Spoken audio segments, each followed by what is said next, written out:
Assalamualaikum warahmatullahi wabarakatuh.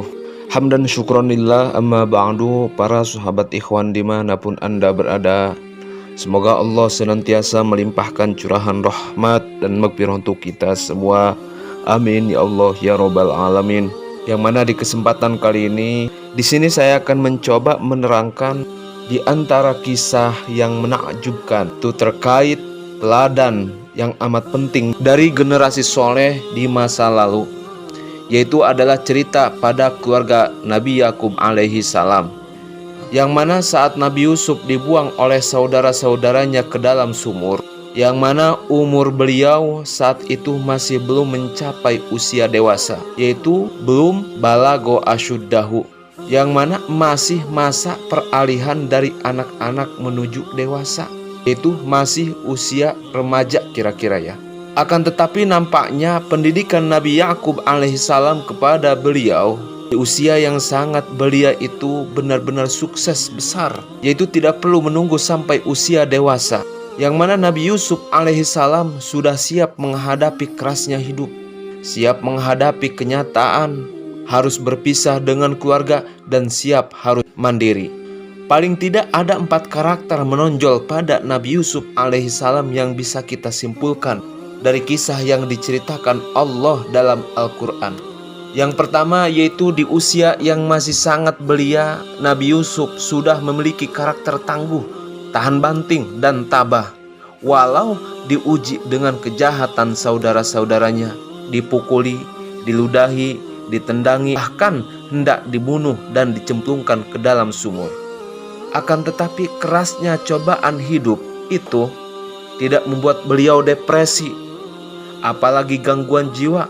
Beliau bisa menerima itu lalu cepat melakukan adjustment, yaitu menyesuaikan diri dan siap menghadapi hidup yang telah dipilihkan Allah untuk beliau. Walaupun beliau setelah itu menjadi budak di rumah pejabat kerajaan di Mesir, akan tetapi beliau konsisten berbuat baik, beramal soleh, belajar manajemen, belajar politik, mengasah skill dan memaksimalkan segala potensi, sampai Allah membuat semua proses belajar beliau itu bermanfaat di usia dewasa dengan diangkat menjadi pejabat Mesir di kerajaan. Yang mana watak semacam inilah yang disebut dalam dalil dengan istilah as-sabr. Yang kedua, kontrolnya hawa nafsu, yaitu sangat tampak karakter ini ketika digoda oleh Zalikho. Walaupun seluruh kesempatan dan potensi zina terbuka lebar di depan beliau, akan tetapi beliau punya pengendalian diri yang luar biasa.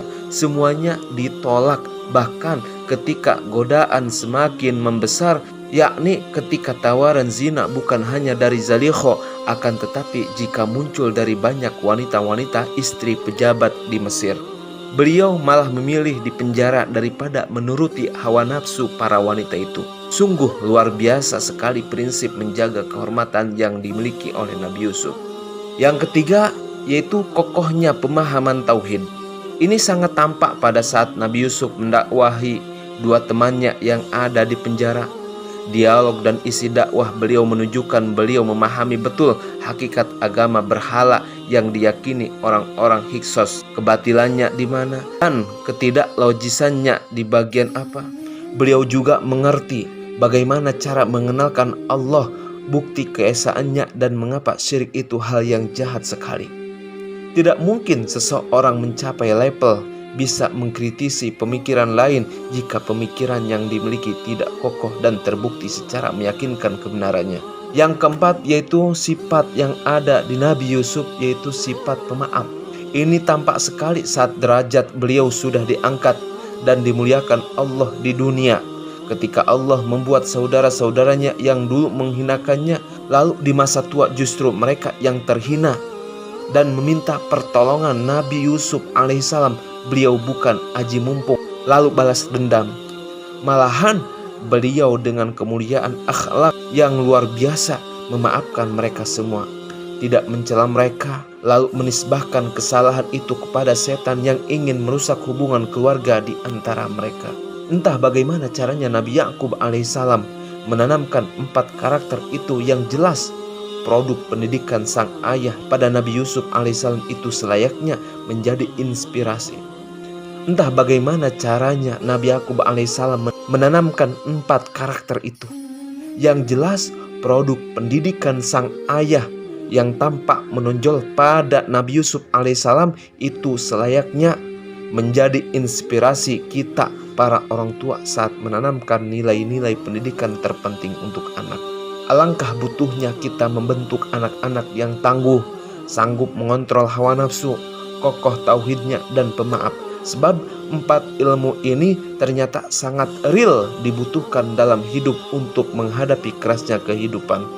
Walaupun anak Nabi Yakub alaihissalam ada yang sehebat Nabi Yusuf, akan tetapi ada juga anak-anak beliau yang dikuasai rasa dengki sampai akhirnya berbuat maksiat, menzolimi saudara, memutus silaturahmi, berbohong dan mempertahankan kebohongan itu puluhan tahun.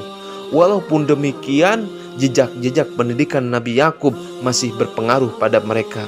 Misalnya, mereka tahu bahwa perbuatannya mereka sebenarnya salah, sehingga mereka merencanakan tobat setelah membunuh atau membuang Nabi Yusuf alaihissalam.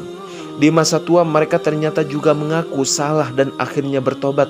Ini menunjukkan walaupun kualitas produk pendidikan tidak sama, akan tetapi paling tidak jejak-jejaknya masih ada yang berpengaruh.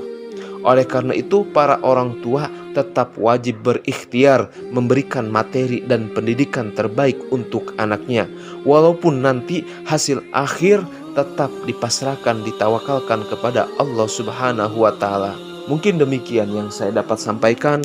Wallahul muwaffiq ila aqwamit thoriq. Wassalamualaikum warahmatullahi wabarakatuh.